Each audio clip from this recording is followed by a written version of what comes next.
যেদিন মনে করি যে কিছু রান্না করব না, শুধু এক তরকারি ভাত করব, সেদিন যেন আরও বেশি পদ রান্না করে ফেলি, বুঝলেন? একটু একটু করতে করতে দেখি 3-4 রকমের হয়ে গেছে। এ হচ্ছে ডাল শুকনা আম দিয়ে, কালকের ডাল ছিল, ডালটা কি করব, সেটাকে শুকিয়ে নিয়েছি। এটা হচ্ছে ডাল শুকনো।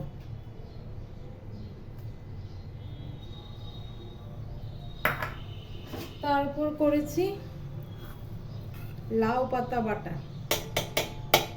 বুঝলেন? কারণ একটু একটু করে কত কিছু রান্না করে নিয়েছি। তারপর হচ্ছে নিরামিষ তরকারি।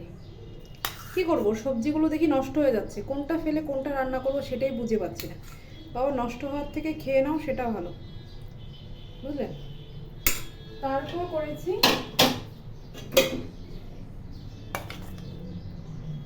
ডিম, বুঝলেন? বললাম না, একটু একটু যেদিন মনে করি যে বেশি কিছু রান্না করব না, সেদিন যেন আরো রান্না বেশি হয়ে যায়।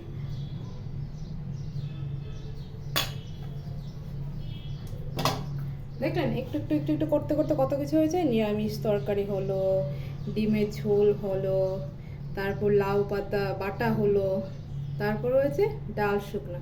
ঠিক আছে, একটু একটু করতে করতে কত কিছু রান্না হয়ে গেল আজকে।